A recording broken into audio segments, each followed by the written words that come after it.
دفعے الحمدللہ آج ہماری 19 تراویحیں مکمل ہوئی اور اس کے ساتھ ہی ہم نے 24ویں پارے کے پاؤ کے اختتام تک سماعت کر لیا ہے۔ آج کی 20 رکعتوں میں 3 سورتوں کی تلاوت کی گئی۔ سورہ صافات کہ جس میں 182 آیتیں اور 5 رکوع، اس کے بعد سورہ صاد کہ جس میں 88 آیات اور 5 رکوع، اس کے بعد سورہ زمر کی تلاوت کی گئی، اس میں 75 آیتیں اور 8 رکوع۔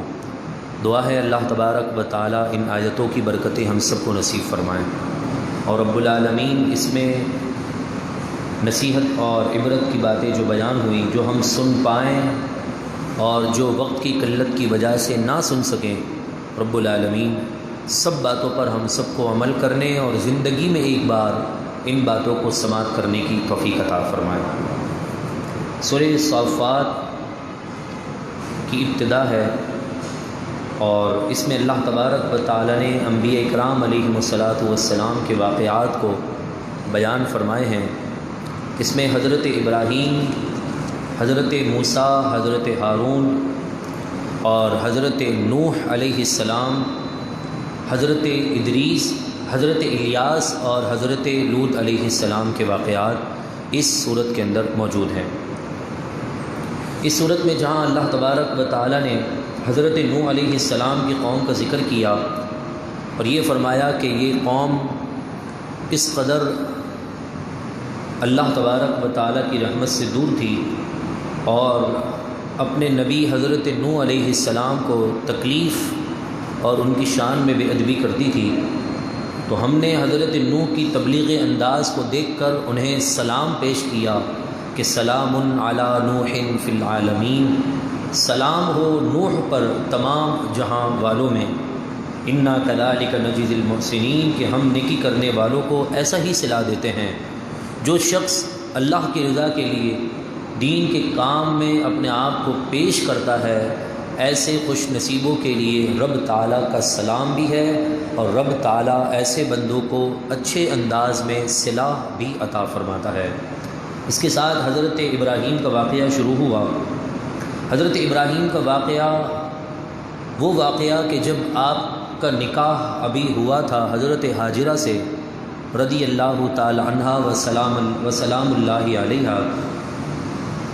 تو آپ کے یہاں اولاد اللہ تبارک و تعالی نے آپ کو عطا فرمائی اور وہ اولاد بھی کافی عرصے کے بعد ہوئی۔ اس وقت روایت میں آتا ہے کہ اس وقت آپ کی عمر تقریباً 90 سال کے قریب تھی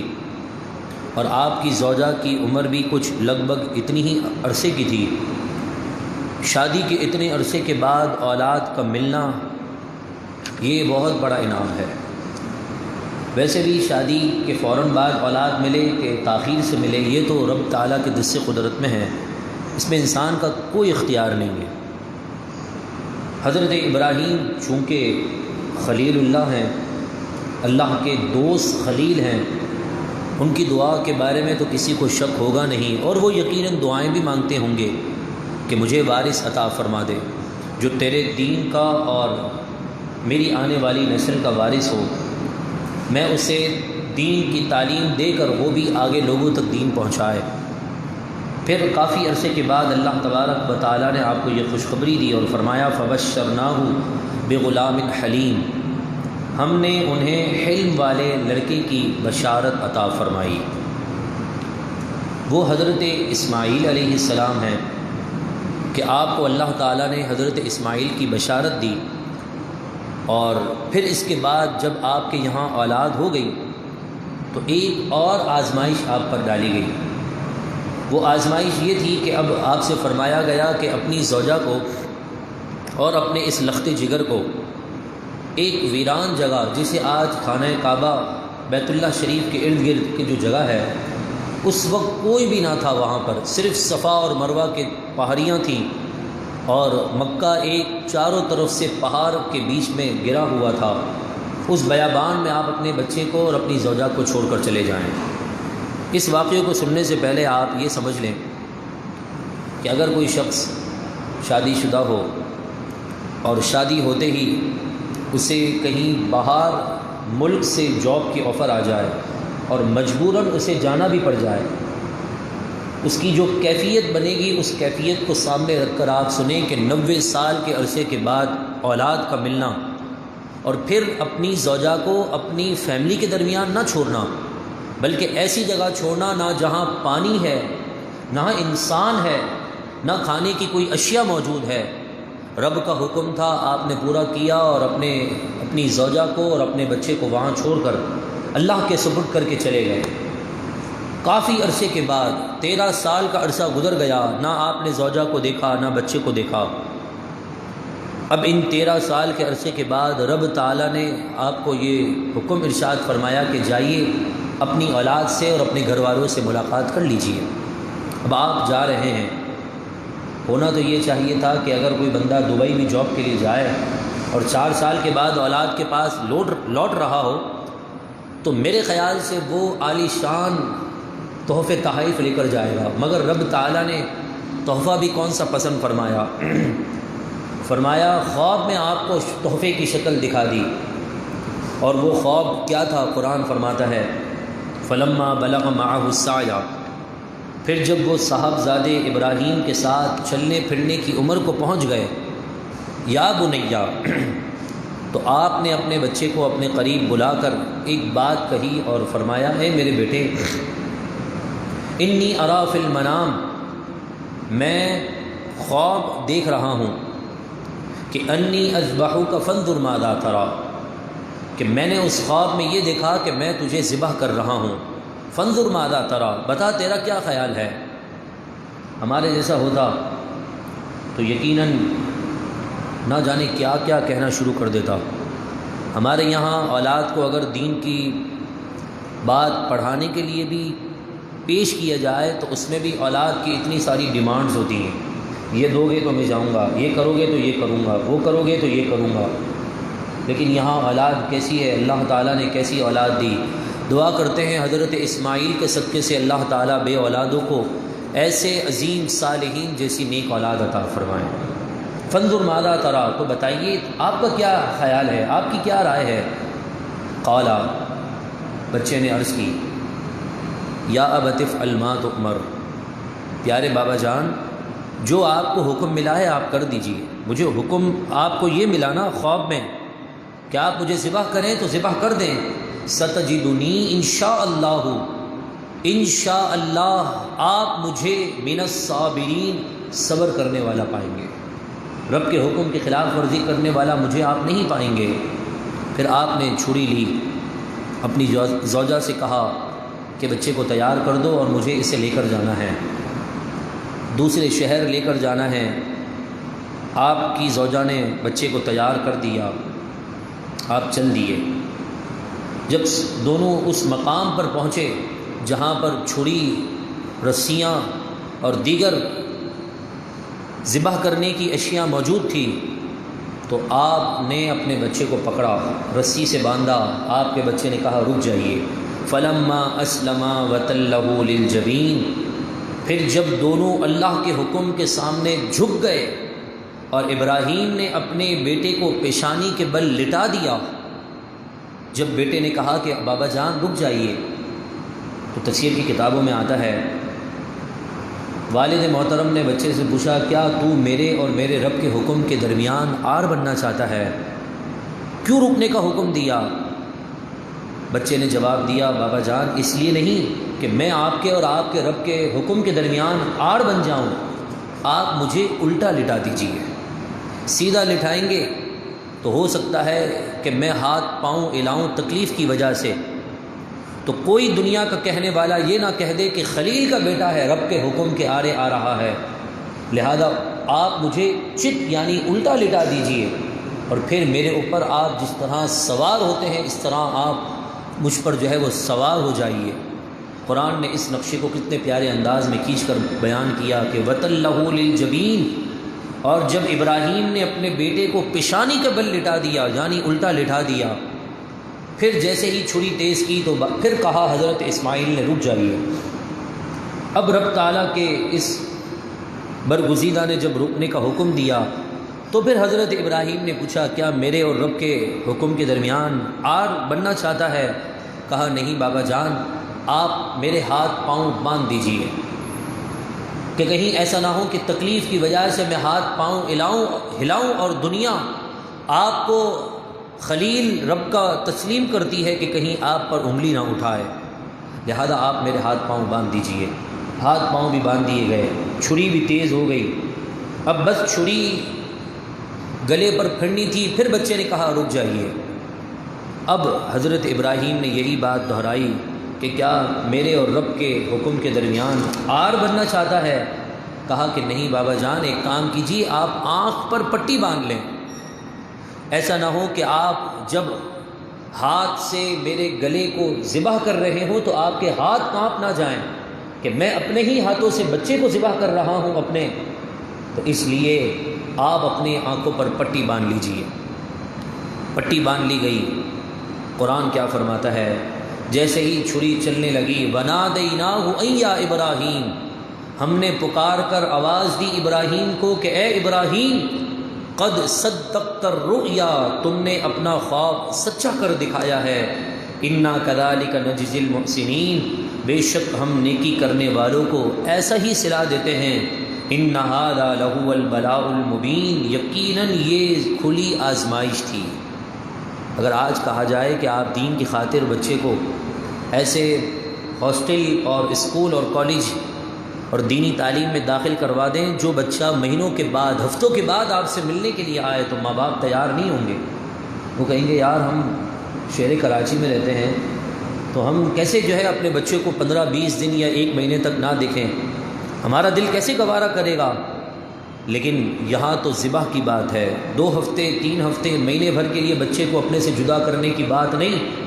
بظاہر یہ تھا کہ اب گلے پر چھری پڑنے کے بعد بچہ اس دنیا سے جانے والا تھا۔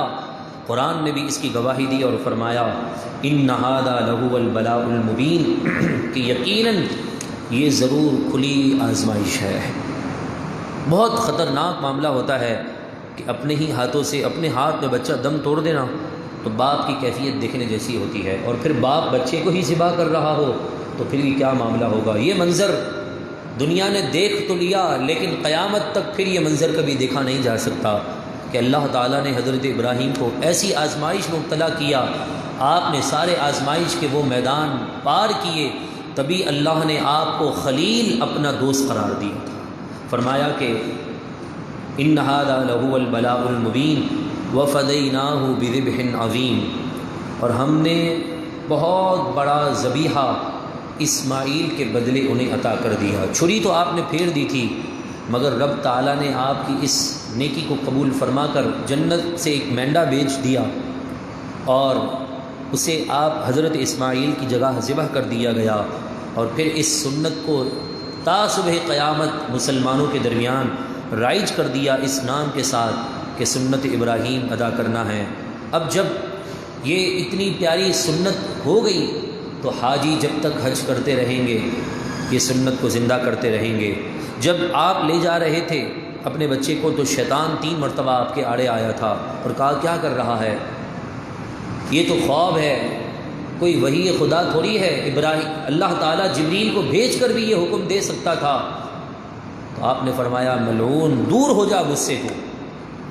میرے رب نے مجھے خواب کے ذریعے حکم دیا ہے۔ آپ نے اس کی طرف کنکر یعنی پتھر پھینکے، 3 جگہ یہ آپ کو آ کر پریشان کرتا رہا۔ اس پیاری سنت کو بھی اللہ تعالیٰ نے حاجیوں کے لیے لازم قرار دیا کہ اب جب 10 ذی الحجہ کا دن ہوتا ہے، حاجی منا اور عرفات اور مزدلفہ کی ان وادیوں میں ہوتا ہے، تو پھر وہاں پر 10 ذی الحجہ کو سب سے پہلے کام اس نے یہ کرنا ہوتا ہے کہ وہ پہلے شیطان کو کنکری مارتا ہے، پھر نحر کرتا ہے یعنی ذبح کرتا ہے جانور کو، پھر اپنا احرام اتارتا ہے، جو 7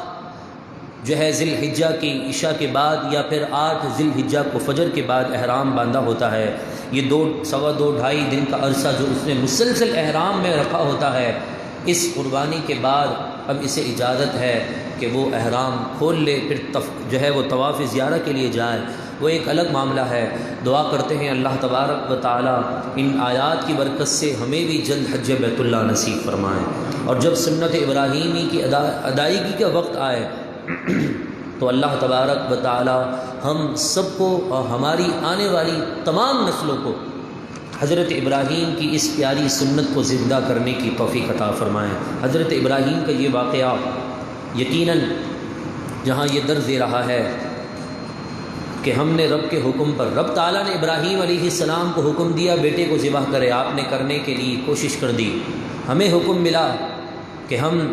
صاحب استطاعت ہیں تو 10 ذی الحجہ کو اپنے اپنے شہروں میں اپنی اپنی جانب سے ایک ایک حصہ قربان کریں۔ جب رب کے حکم پر ہم جانور ذبح کر رہے ہیں،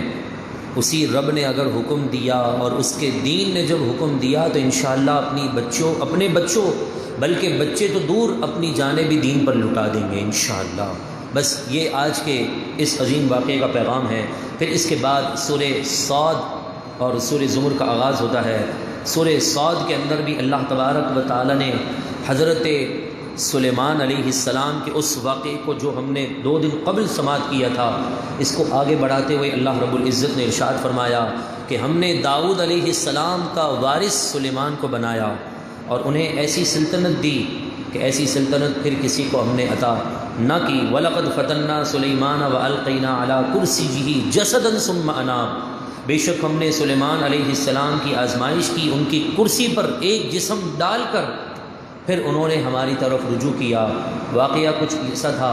کہ آپ جہاد کے لیے آپ صفیں بندوا رہے تھے مجاہدین کی، اور وہاں پر آپ کے پاس نئے گھوڑے آئے تھے۔ ان گھوڑوں کو آپ دیکھنے میں اس قدر محو ہو گئے کہ تفسیر کی ایک کتاب میں یہ بات ملتی ہے کہ آپ کی ایک اہم عبادت کا جو وقت تھا وہ وقت گزر گیا۔ آپ نے ان سارے مجاہدین کے جو گھوڑے تھے سب کو ذبح کروا دیا، کہ کہا کہ ان خوبصورتی کی وجہ سے میرے رب کے جو ملنے کا وقت تھا، باتیں کرنے کا وقت تھا، وہ وقت مجھ سے کوتاہی کی وجہ سے یعنی محو ہو چکا تھا، مجھ سے دور ہو گیا۔ اس لیے آپ نے اپنے سے وہ تمام چیزیں دور کر دی جو رب تعالیٰ کے ذکر اور رب تعالیٰ سے باتیں کے درمیان حائل بن رہی تھی۔ ایسا ہی کچھ واقعہ میرے محبوب علیہ الصلاۃ والسلام کے زمانے میں بھی آیا کہ حضور علیہ الصلاۃ والسلام رات کے وقت مسجد نبی میں گئے اور دوسرے دن فجر کے بعد صحابہ کو جمع کر کے کہنے لگے، میں رات کو فلاں وقت کے اندر مسجد نبی میں آیا تھا تو 3 شریر جن میرے قابو میں آ چکے تھے، میں نے انہیں پلر سے باندھ دیا مسجد نبوی کے، اور پھر میں نے یہ ارادہ کیا کہ میں تم لوگوں کو کل صبح ان جنوں کی زیارت کرواؤں، ان جنوں کو تمہیں دکھاؤں۔ لیکن پھر مجھے خیال آیا کہ اللہ تبارک و تعالی نے اگر ایسی حکومت اور سلطنت انبیاء میں کسی کو دی ہے میرے صدقے سے تو وہ سلیمان کو دی ہے، اور قرآن نے فرمایا پھر ایسی حکومت کسی کو نہیں ملے گی، لہذا میں نے راتوں رات انہیں آزاد کر دیا اور وہ کلمہ پڑھ کر مسلمان ہو چکے تھے۔ تو لہذا میرے محبوب کو اللہ نے اس سے بڑی شان، بڑی عظمتوں والی مقام اور شان عطا فرمائی۔ سورہ زمر کا آغاز ہے، اس کے اندر اللہ تبارک و تعالی نے ہر اس بندے کو پیغام دیا جو رب کی رحمت کی طرف بڑھنا چاہتا ہے، اور ساتھ ہی 24 پارے کی ابتدائی آیتوں میں اللہ رب العزت نے سیدنا صدیق اکبر رضی اللہ تعالیٰ عنہ کی عظمت اور شان کو بیان کرتے ہوئے فرمایا، والذی جاء بالصدق وصدق به اولئک هم المتقون، اور جو سچی بات لے کر آئے اور جنہوں نے اس کی تصدیق کی یہی کامل تقوی والے ہیں۔ اس آیت کی تفسیر کے تحت حضرت علی کرم اللہ تعالی وجہہ الکریم فرماتے ہیں، سچی بات لے کر آنے والے سے مراد ذات مصطفیٰ ہے، اور جنہوں نے سب سے پہلے ان کی تصدیق کی وہ صدیق اکبر ہیں۔